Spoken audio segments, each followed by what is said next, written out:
নমস্কার। ঠাকুর শ্রী শ্রী রামকৃষ্ণ পরমহংসদেব এবং মা শারদার চরণে আমার সশ্রদ্ধ প্রণাম জানিয়ে ভিডিওটা শুরু করছি। আপনার জীবনে কখনো কি এমন ঘটনা ঘটেছে যে আপনি হয়তো কারুকে মন থেকে খুব ভালোবেসেছেন, সম্মান করেছেন, কিন্তু পরিবর্তে আপনি পেয়েছেন অবহেলা, অপমান? কখনো কথার মধ্যে দিয়ে, কখনো আচরণে, কখনো ব্যবহারে। আসলে কি জানেন, বাইরের লোকের অপমান গায়ে লাগে না। অপমান তখনই হৃদয়কে বিদ্ধ করে যখন আপনার ঘরের লোক, আপনার কাছের লোক, আপনার নিজের লোক আপনাকে অপমান করে। ঠাকুর শ্রী শ্রী রামকৃষ্ণ পরমহংসদেব একটা মূল্যবান কথা বলেছিলেন।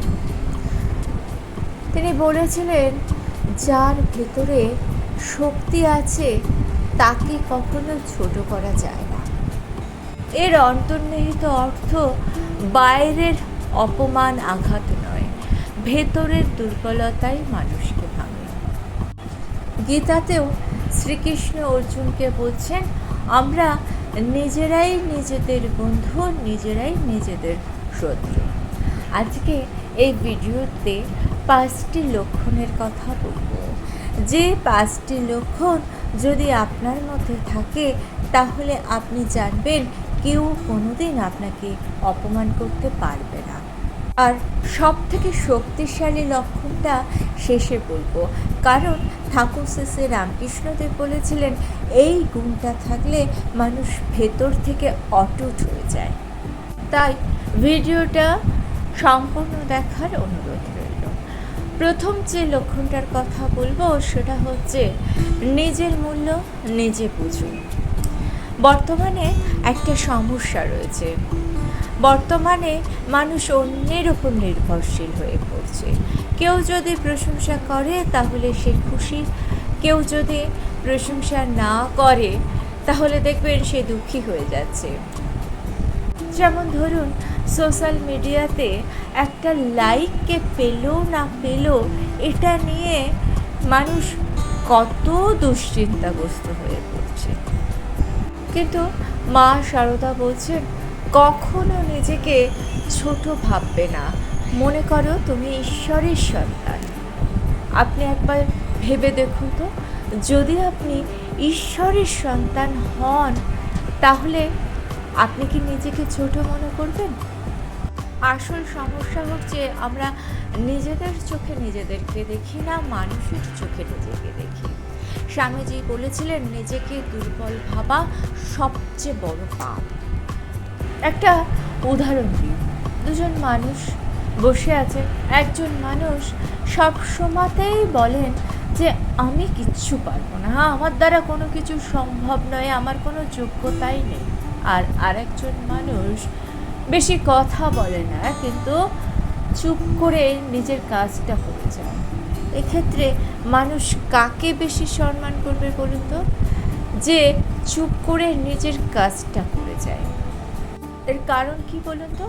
পৃথিবীর একটা নিয়ম আছে, আপনি নিজেকে যতটা মূল্য দেবেন মানুষ কিন্তু আপনাকে ততটাই মূল্য দেবে। একদিন এক ভক্ত ঠাকুরকে জিজ্ঞাসা করেছিলেন, ঠাকুর, মানুষ এত কষ্ট পায় কেন? ঠাকুর বলেছিলেন, কারণ মানুষ নিজের পরিচয়ে জানে না। আমরা প্রত্যেকটা মানুষ শরীর নয়, মন নয়, আত্মা। যদি এটাকে আপনি সত্যি বলে অনুভব করতে পারেন, যদি আপনি ঠাকুরের কথাকে বিশ্বাস করতে পারেন, তাহলে দেখবেন আপনাকে কেউ কোনোদিন অপমান করতেই পারবে না। কিন্তু জানেন, একটা সমস্যা আছে, অনেক মানুষেরই আত্মসম্মান আছে, কিন্তু তা সত্ত্বেও তারা অপমানিত হয়। কারণ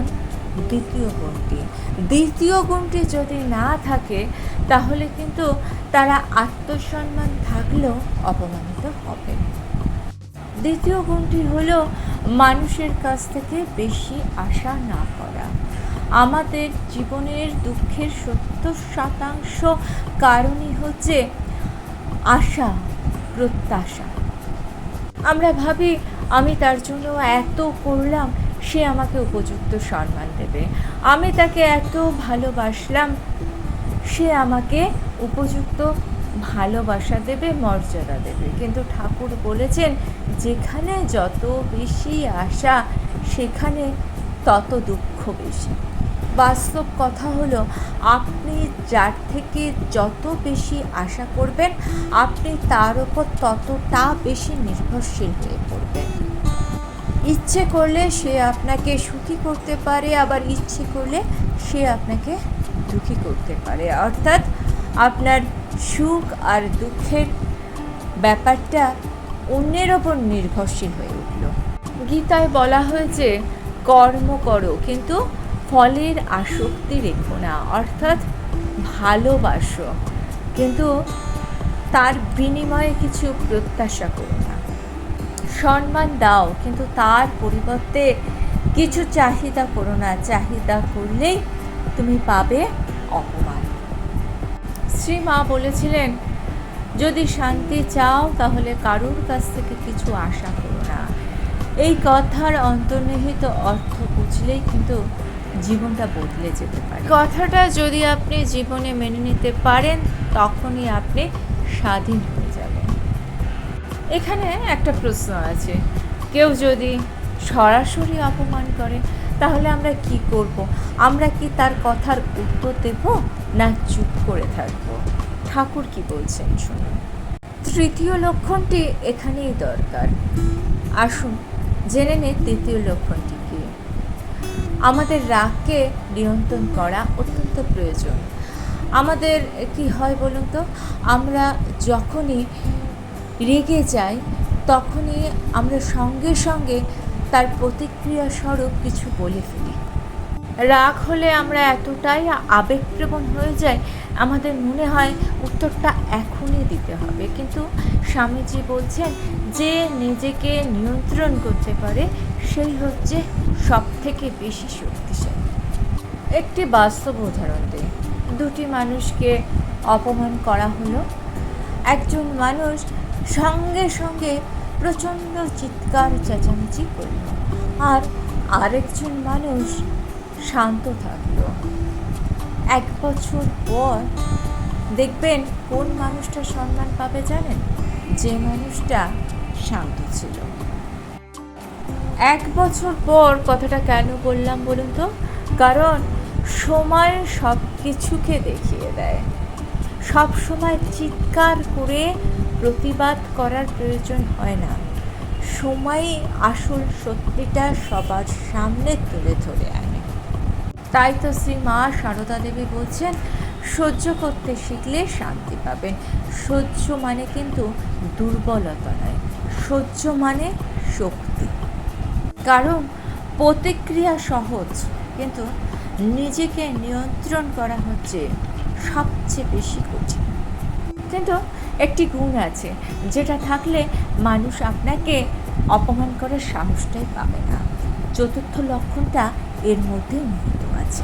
চতুর্থ লক্ষণ হচ্ছে চরিত্র। এখন মানুষের একটা সমস্যা কি বলুন তো, মানুষ এখন দেখে কার কত বেশি টাকা পয়সা আছে, কার গাড়ি আছে, কার কত বড় বাড়ি আছে, কে বেশি উচ্চ পোস্টে বসে আছে, কি কত বেশি সুন্দর। কিন্তু একটা কথা ভেবে দেখুন তো, টাকা পয়সা আজ আছে কাল নেই, উঁচু পোস্ট আজ আছে কাল নেই।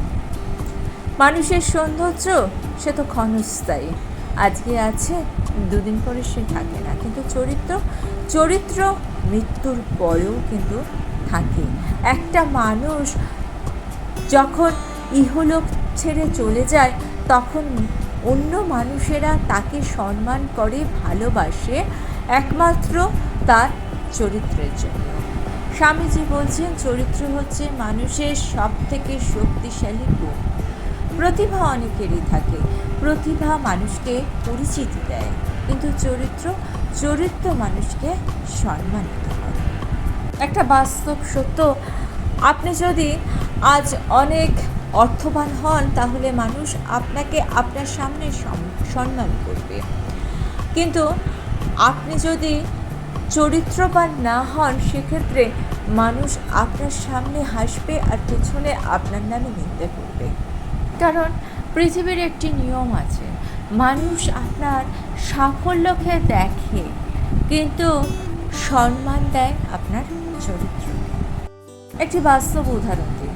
দুজন মানুষ আছেন, একজন খুব ধনী কিন্তু খুব অহংকারী, আর আরেকজন মানুষ খুব সরল সাধারণ, একেবারে অহংকার শূন্য। মানুষ বিপদের সময় কার পাশে এসে দাঁড়াবেন জানেন?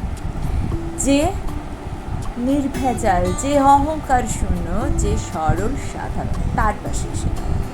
জীবনের একটা সত্যি কথা কি জানেন তো? জীবনের একটা সত্যি বাস্তব কথা হলো, মানুষ টাকার জন্য আপনার পাশে আসে কিন্তু চরিত্রের জন্য আপনার সাথে থাকে। অনেক সময় মানুষ আপনাকে অপমান করবে, কারণ সব মানুষ আপনার ভালো চায় না, কিন্তু আপনার চরিত্র যদি ঠিক থাকে তাহলে আপনি নিজের থেকে একটা শক্তি পাবেন এই জেনে যে আপনি নিজের ভেতর পরিষ্কার আছেন।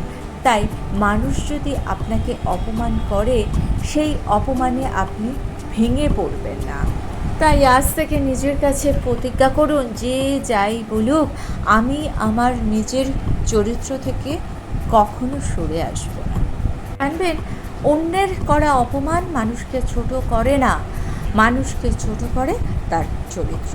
অন্যের করা অপমানে যদি আপনি তারই মতো প্রতিক্রিয়া দেখান তাহলে কিন্তু সে জিতে গেল, আপনি হেরে গেলেন।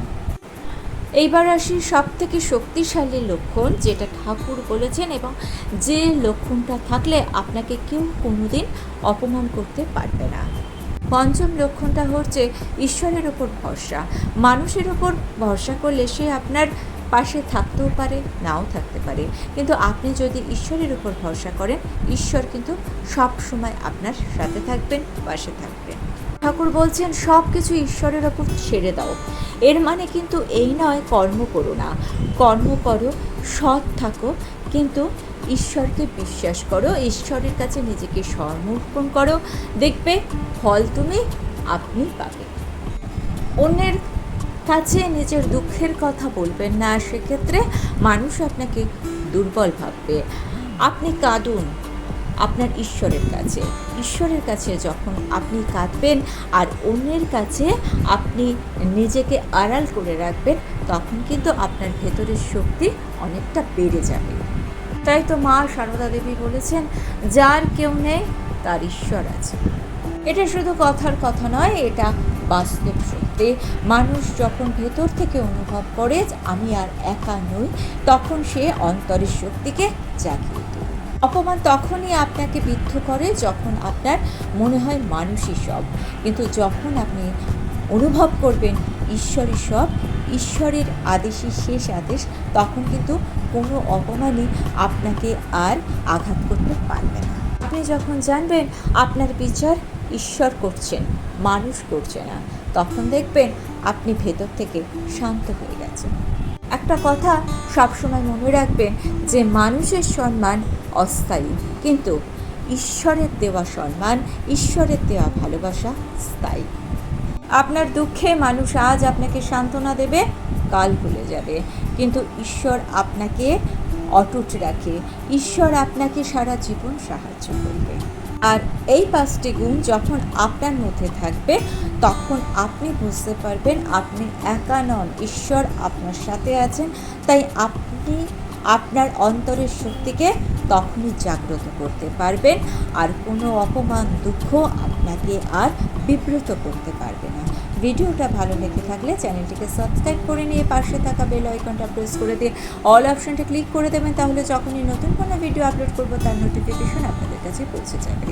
ঠাকুর ও মায়ের চরণে প্রণাম জানিয়ে আজকে এই পর্যন্ত। Thanks for watching.